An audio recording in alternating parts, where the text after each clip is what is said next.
because they're kids and Yeah, I always kind of make sure people don't forget stuff. I really did a bang up job on that.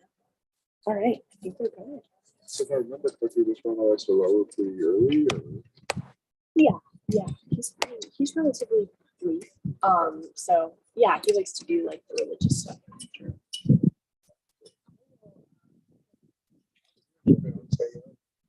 You're the best. Spend as much Where's time this as you one? can before you have to go.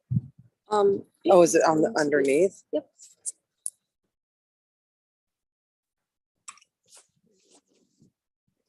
Ah, thanks. Thank you, Susan.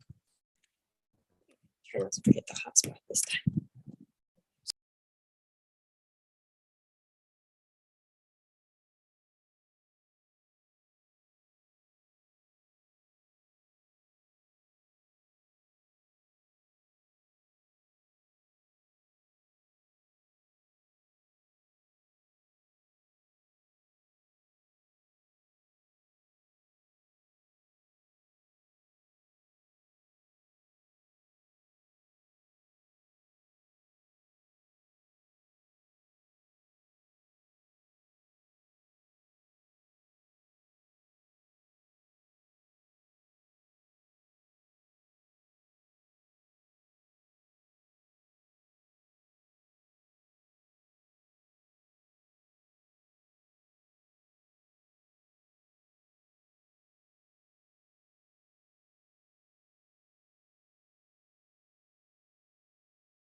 We waited for 45 for the people.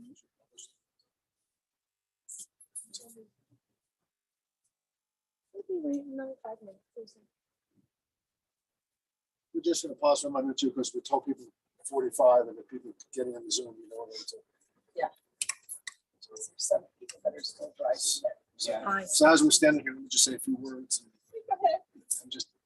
I'm Steve K. I'm Steve K. I'm sorry, this is how we meet. During the holiday of Sukkot, you know, I'll use that a little bit in the words I have to say. But when you think about the beautifulness of, you know, when you hold that etrog in your hand and you just scratch it, I always like to, you get this wonderful fragrance and reminds you of the heart, good neshama. You know, and that's what I'm saying. A good neshama, a good heart, and a good soul. So that's kind of our thing. Some of you have been here at the cemetery before, not so. Emmanuel Cemetery is one of the oldest cemeteries in clearly in Denver, one of the older ones in Colorado. Temple Emmanuel has a piece of ground that goes over this way. There are graves here that go into the 1800s. We have a veterans section over here. Unfortunately, we have a children's section up at that farm. There's a lot of history. All 4 of my children have learned to drive here. When I was teaching them, when I was teaching them to drive, I didn't have to tell them to go left or right. And if they knew they were careless, you know, I didn't have to go for it. So, but all my kids always said my dad told me to drive in the cemetery. It was a great place because you don't have to tell kids left or right. It's a beautiful cemetery. It is. It's a lovely cemetery. You see a lot of the Russian headstones around here. The custom, people always say, where does the custom come? The stones, big stones, small stones, whatever. The 5th commandment is kaveda to give to give honor to the father and mother. And the word kavod means heaviness. There's a heaviness in one's heart. And so symbolically, we have a sign of respect, of kavod, of respect. When we come out to the cemetery, we put a stone on. Secondly, you know, Judaism never does, there's never, 2 Jews, 16 answers, you know. So I can tell bad jokes, you know, but I won't do that. So, historically, we buried our loved ones outside the city gate because we understood about bodies and pollution and things like that. So it's always outside the city gate, often downstream. So bodies, decomposing bodies didn't contaminate the water source. But we never buried in the biblical world, ancient world, we didn't bury 6 feet. And there weren't cemeteries in the same way we know. And so what would happen is if you were a salesperson, a traveling person from city to city, and as you came to the city, the animals would often dig at a grave, and you know, as the body was decomposing. So you were obligated as a traveling person, not only selling your wares, but to look at it like we do when you see a pothole or something in that way. So moderate that you take stones because you were responsible for the community, the safety of doing it in respect to the day. So we have a lot of reasons why we put stones on it. One is the heaviness of our heart. We've been out here. The second is maintenance. We have a community responsibility because in the Jewish community, we don't live alone, we don't function alone. You have to have a minyan, you have to have 10 to do certain prayers and certain things. So we function as what we call a Kehila Kedusha, a holy community. So when you come to a service like you are today, you're part of the Kehila Kedusha. You're honoring respect with that. The other thing I just say, Emmanuel Cemetery is unusual. Often in our funerals, we cover the casket totally with earth because, you know, from dust we are created, and from dust we return. You know, and because the land is shaky ground, we lower the casket, we place some earth upon it, and then a bell goes on top of it, which is over the circles, to preserve the land, so we don't end up with all the graves falling on top of it. So that's just a little bit about it. So Yeah. I just thought you should know a few things. Do that. The one thing I will ask, if you have a cell phone and you're not broadcasting the service, it's a great time to turn it off so everyone's not staring at you. Ready to start, just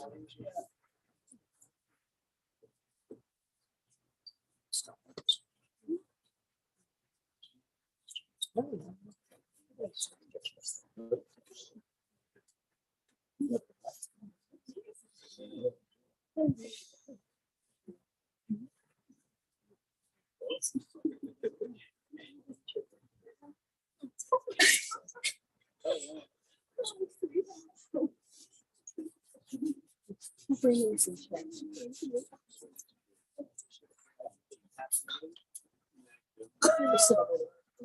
She actually just. Yeah, we do that. I'll take you. I'll take you.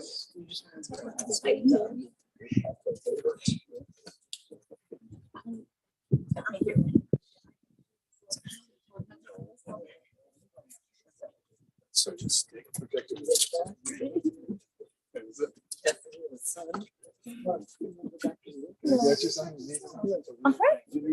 Or not just.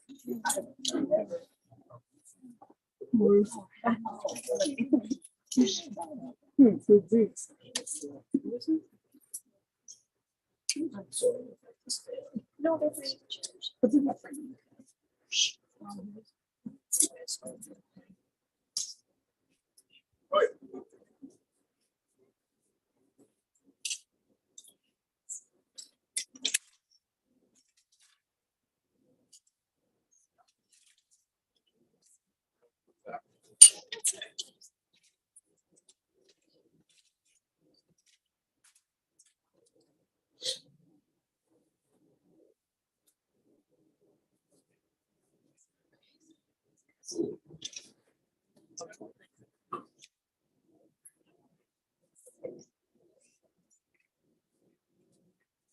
When I pause and go like this, it means that we're in the Centennial Airport jetway right now.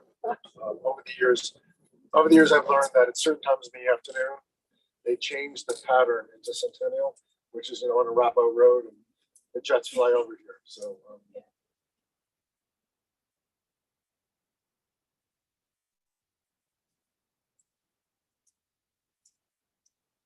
Beloved family and friends, we gather this afternoon to say shalom to George as we lay him to his eternal rest. Traditionally in Judaism, there are just two prayers that we say for a funeral. There is the El Malei Rachamim and Mourner's Kaddish, but we attempt to find some readings and some reflections that talk about one's life and the fullness of one's life. As I shared with you before, I knew very little about George until yesterday. When I talked with the family a little bit and talked with you guys now, and I had a sense that he was what we call a character, a good character, a good neshama, a good soul. And so let me begin with a reading from the book of Isaiah. The prophet said, Kol makra v'markra, Kol basar chetzitz v'chol hasto kitzitz asna, Yavesh hatzil v'vatskitz, ruach na al-nafsho, Achin hatzir am, Yavesh hatzil v'val, tzitz, Udibar alahim yakum le'olam. A voice says, cry out, and why say, what shall I cry? All flesh is grass, all its beauty is like the flower of the field. The grass withers, the flower fades when the wind of the Lord blows upon it. Surely people are grass, the grass withers, the flower fades, but the word of our God shall endure forever.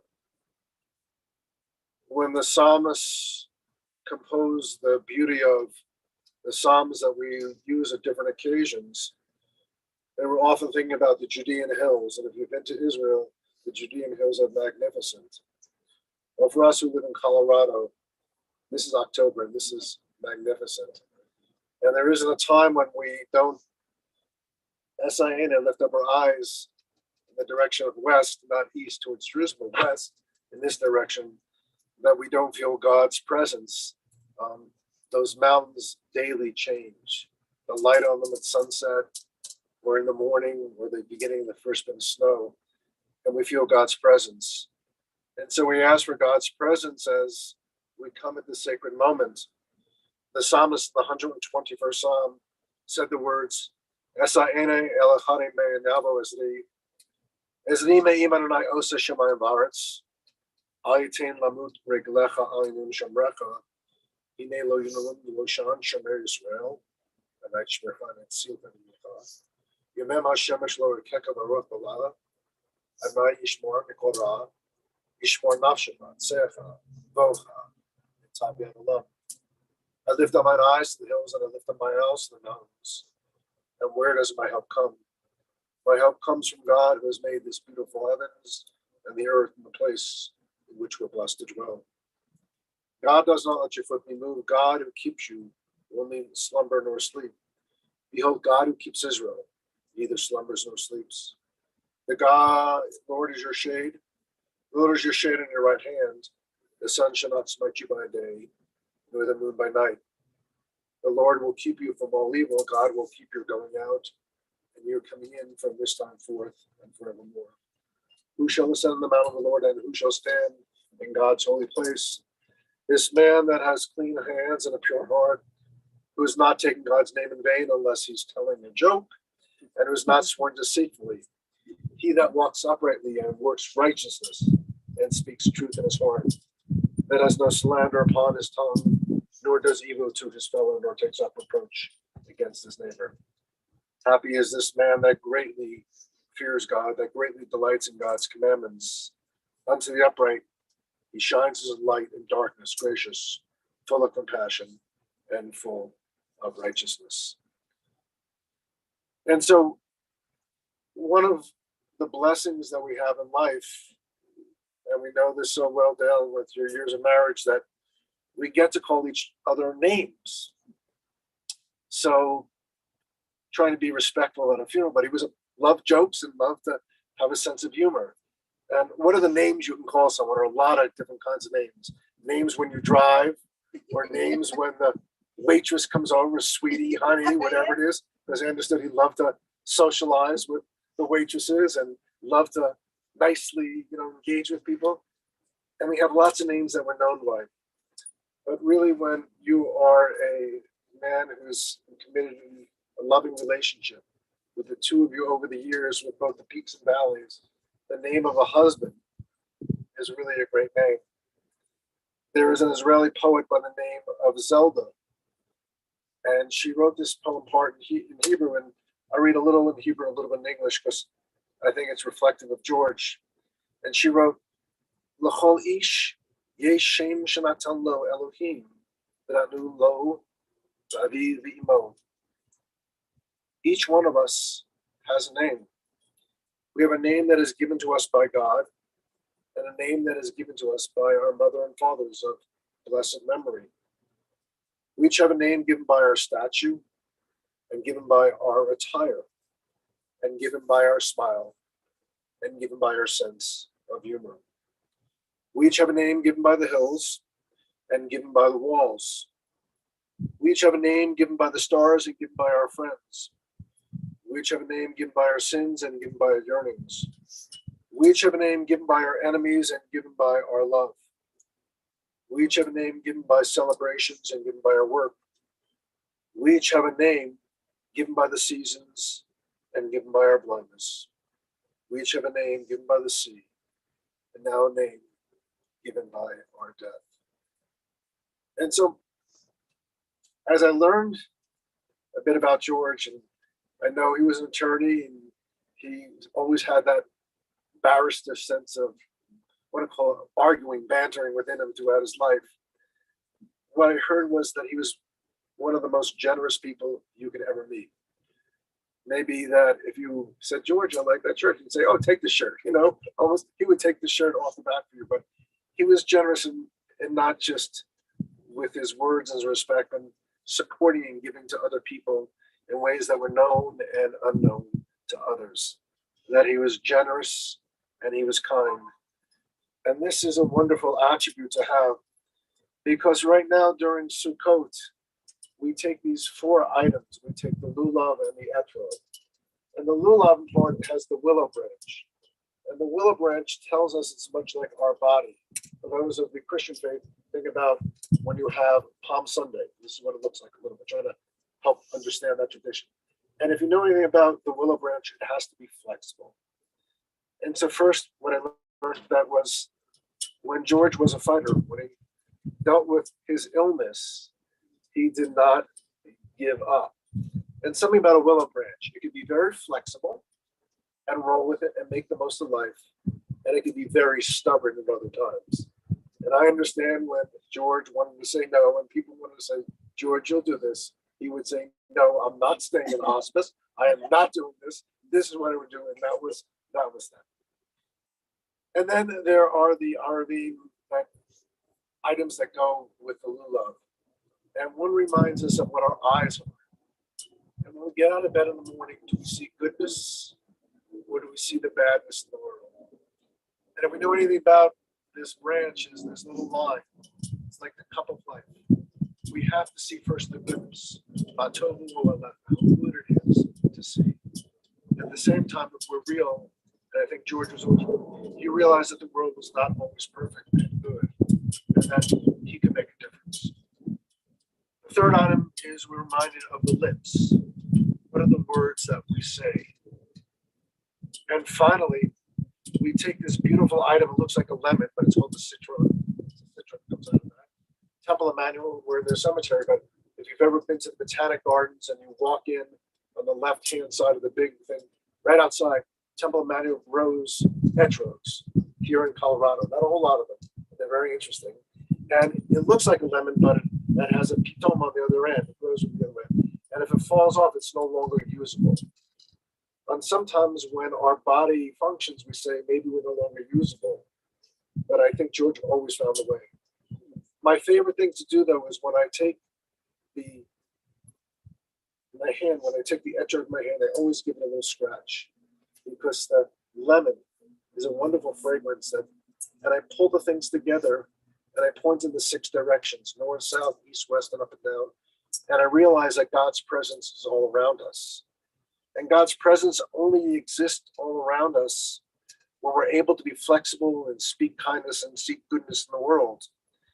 And I think that in the ways that I understood about George, that he was able to do all these things and yet at times be, as many men are, a little stubborn, a little rigid, a little set in his ways, at the same time more generous than you can be.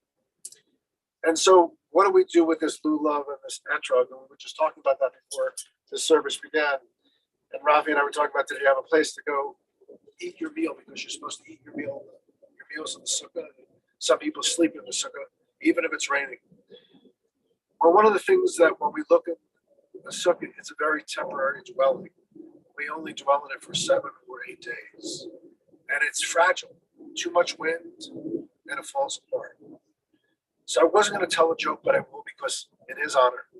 So in New York City, this man puts up a sukkah in his building. And the condo association gets very upset with it because you're not allowed to, if you live in a condo, you can't paint your door in the wrong color. And the condo association says, Mr. Cohen, you've got to take it, And he says, no, he says, we're going to take you to court. And they go to court immediately, and they go to the judge, and the judge says to the condo association, you are right, he is violating rules. I said, but sir, you have 1 week to get it down. And the joke is that you can hold it for a week. And that would be George in court. You find the way to make it work. And so that is the preciousness of a sacred soul that we lay to his eternal rest. And Alvin Fine wrote these words. He said that birth is a beginning, and death is a destination, life is a journey. From child to maturity and youth to age, from innocence to awareness, and ignorance to knowing, from foolishness to discretion, and then perhaps to wisdom. From weakness to strength to weakness, and off back again. From health to sickness, and backwards way to health again. From offense to forgiveness, from loneliness to love, from joy to gratitude, from pain to compassion, and grief to understanding, from fear to defeat. From defeat to defeat, or looking backward or ahead, we see that victory lies in some high place along the way, but in having made the journey stage by stage. Birth is a beginning and life is a destination. A life is a journey. Life is a sacred pilgrimage to life everlasting. And George has lived a good life, a life that we would always want more of when we love someone. And now it is time, like the sukkah, as the sukkah will come down in a few days. We are temporary here in the land of the living. George too returns back to, we are created from dust, and we return to dust. I know that, as I said, I did not know him well, so Rafi had offered to share a thought or two. And if anyone else would like to share a thought or two, feel free, because in Judaism, one of the greatest attributes, one of the greatest mitzvahs to do is to offer a few words of praise. We're not looking for 3 hours, but a word or two.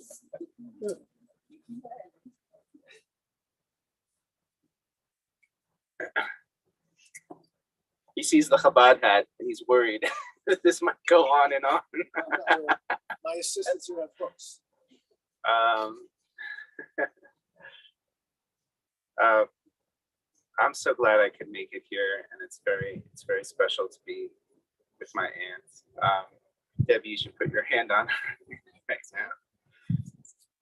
Yeah, thank you, Debbie, for taking such good care of her. I know my siblings would have wanted to be here, to my brother and my sisters and my father, my aunt's brother.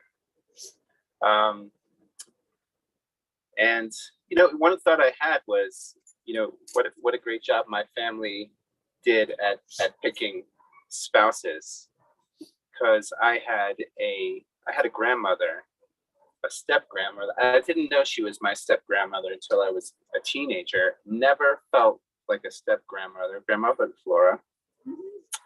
And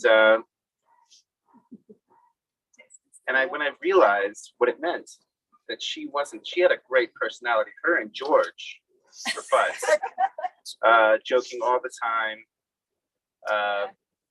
pulling the whole family gathering in a direction that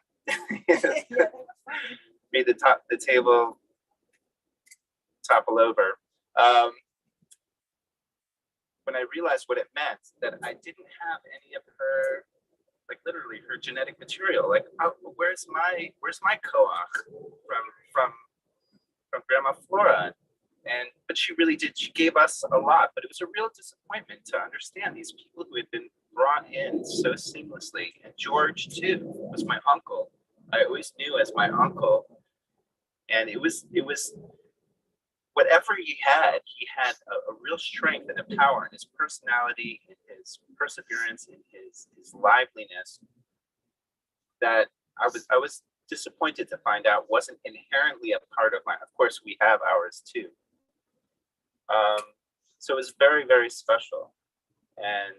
And you brought a wonderful gift to us with George. He was someone who, when I was a child, got down on his knee, said, "Hey, Rafi, what's going on? What do you like to do?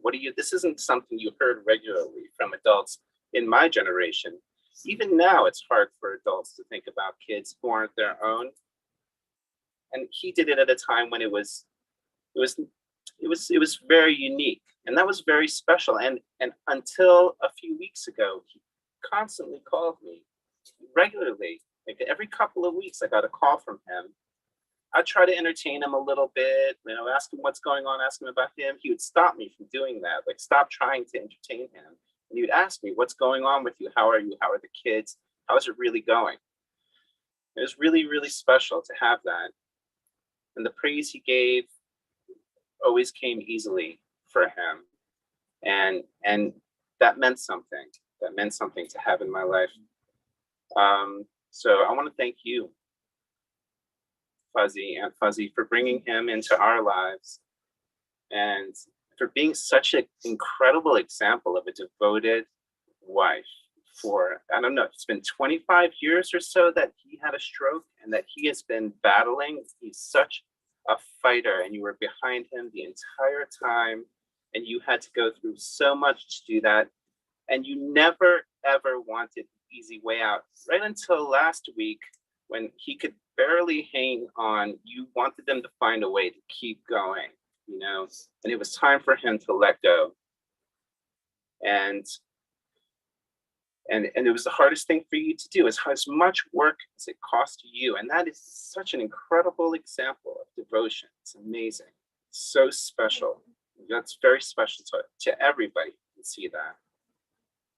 So I want to just say that, well, George, when I came a few years ago, we put tefillin on George. Remember that? Yeah, I do remember that. My wife was like, "Put tefillin on him, put tefillin on him." That's the whole Chabad thing. Like, get people to do stuff. And he's like, no, all right. Yeah, let's do it. Yeah. And he's like a little kid. He put that thing on. He actually grew up a little bit religious, like I think kind of, and very austere parents. And he put that on and he cried. He cried. Something came back, you know, about his youth, about being connected to some really core part of himself. And I think it's what we all want, to really be connected, to return to our source on some level in a way that we can actually manifest in this life. And then, of course, there's a time where our neshama will actually be returned to its source. And so George goes to meet Flora and Sam.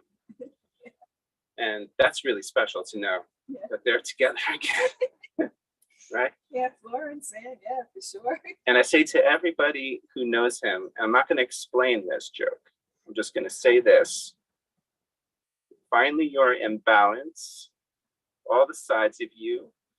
Your right eye is no longer jealous of your left eye. It's the duty of the Everyone who knows him will understand that one. Thank you.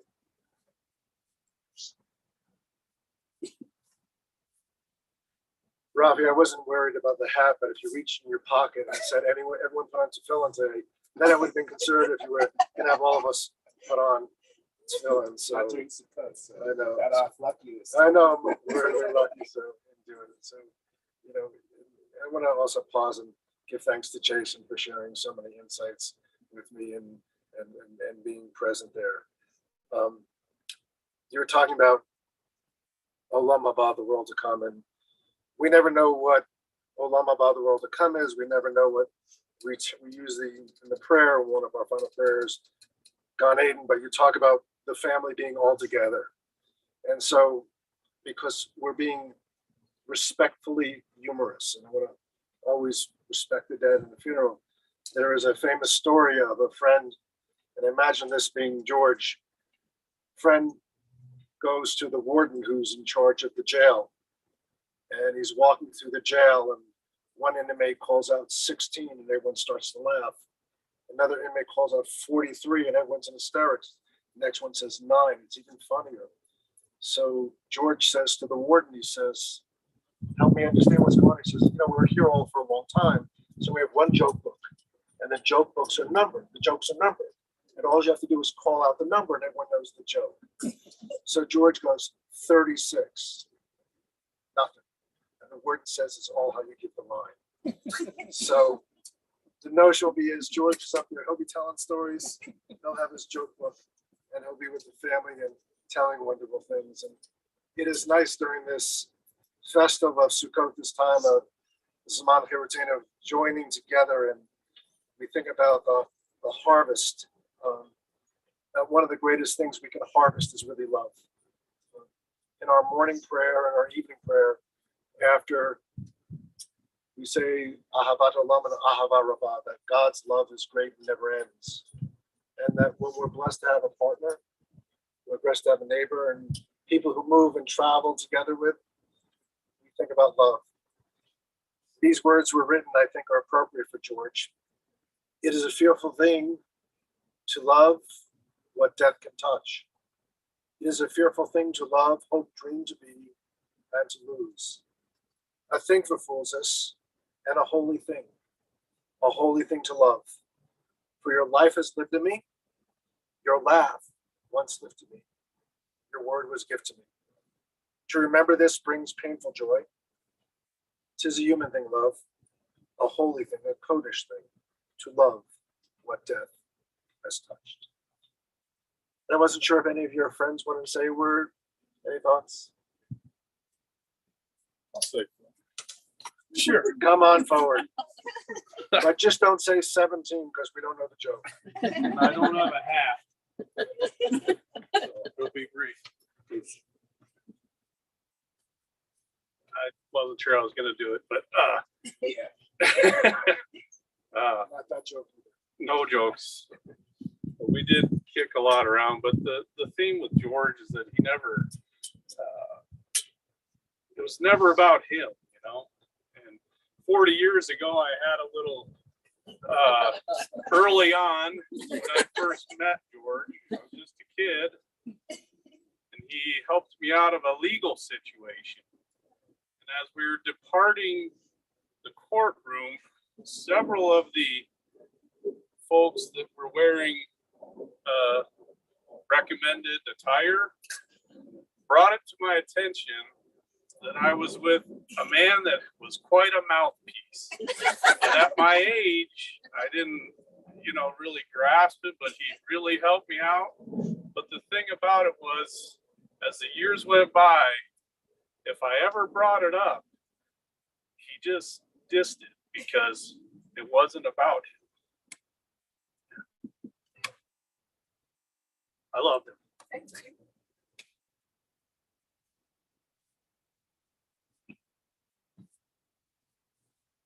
One of the common psalms that we read at a funeral is the 23rd Psalm. Mizmor Dovei Lo Ra'i, and please join with me. The Lord is my shepherd, I shall not want. He maketh me lie down in green pastures. He leadeth me beside the still waters. Restoreth my soul, he leadeth me the right paths for the sake of his name. Even when I walk in the valley of the shadow of death, I shall fear no evil. For you are with me. You set a table before me in the presence of my enemies. You anointed my head with oil, my cup runneth over.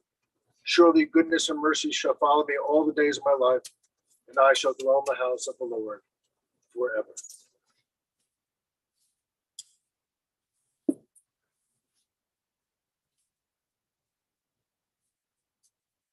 At the rising, the sun is going down, we remember George. At the blowing of the wind and the chill of winter, we remember George. At the opening of the buds and the rebirth of spring, we remember George. At the blueness of the skies and the warmth of summer, we remember George. At the rustling leaves and the beauty of autumn, we remember him. When we are weary in need of strength, we remember him. When we are weary in need of his wisdom and his kindness and his generosity, we remember him. When lost and sick at heart, we will remember him. We have joy we crave to share with others, we remember him. As long as we live, he too will live, for he is now part of us, as we remember him.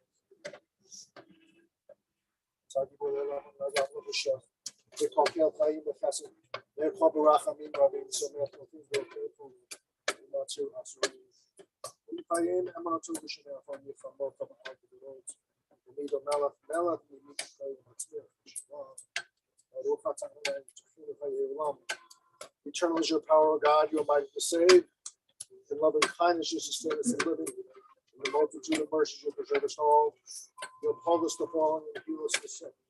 You free us from captives and keep us faithful with your children, in death as in life. Who is unlike unto you, Almighty God, author of our life, author of death, source of our salvation. So to be called out of the struggle and set me to show to you. So to be called out. So to be called out. Set up the focus.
I'll make up a shalom unto this place, peace is found.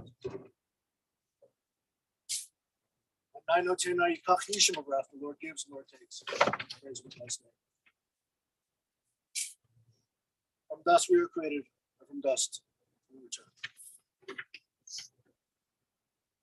In Judaism, one of the 613 mitzvot, one of the commandments, is to physically bury our dead, and we do that symbolically here at Emmanuel Cemetery by placing some earth upon the casket.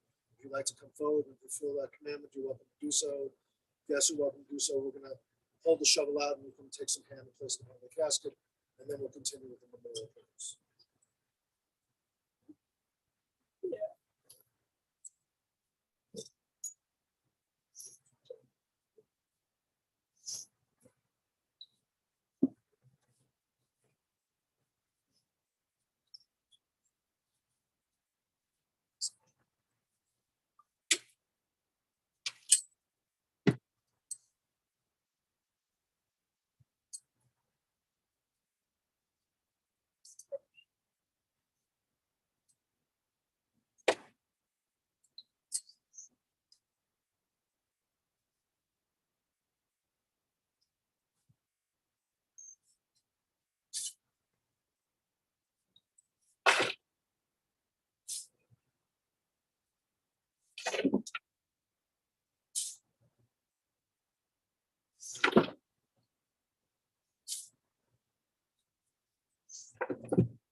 Let's go forward and fulfill the mitzvah.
I ask if you're able to rise in memorial prayers.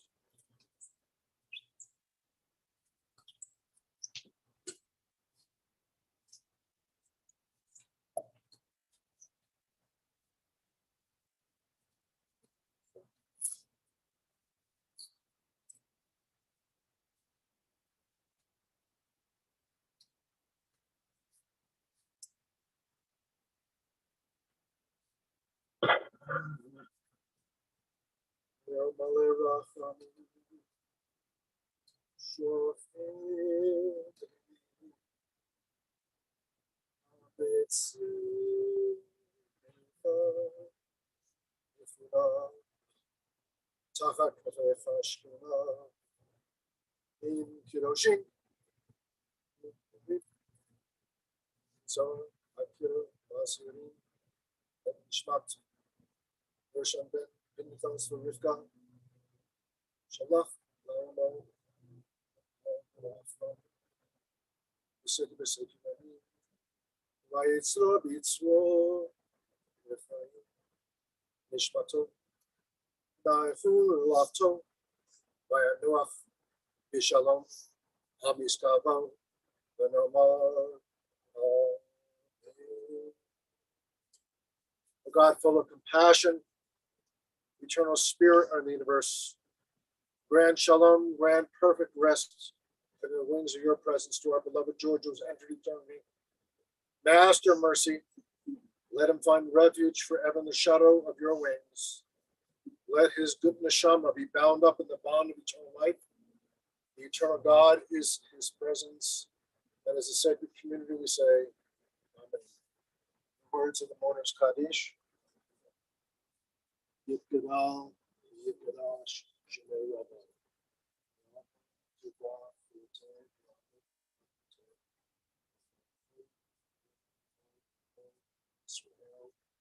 Love is man Kareem. Yahweh Shmei Rabban Baruch Olam Omer. Yit Baruch Yishtabach Yit Bahar Yit Yitzim Yit Adar Yit Adar Shmei B'Tishah Yirah Yitro B'Chotam B'Shiratam Tush B'Chotam B'Nefechatam Yahweh Shlomo Rama B'Shemah V'Chayim Leinu V'Yakol Yisrael Yoseh Shalom B'Chamav V'Yaseh Shalom Aleinu V'Yakol Yisrael Amen. May the source of peace and comfort to all who mourn, to all who grieve. At this moment which bears the memory of George, we join in love and memory. A link has been broken, the chain which has bound you together, that strong bonds of home, love, friendship, and community. We acknowledge that we are held together. We give thanks to God for the blessings of his life, of his companionship, his memory, his wonderful sense of humor and generosity. Eternal God, we are grateful for the strength and faith that sustains us in this, our time of bereavement. Though our sorrow lingers, we have learned that love is stronger than death. Though George is beyond our sight, we do not despair, for we sense him in our hearts as a living presence. Zichron Alabracha, may his memory always be a blessing. And as the sacred community say, Amen. This concludes our service. Thank you for being with us this afternoon as we honored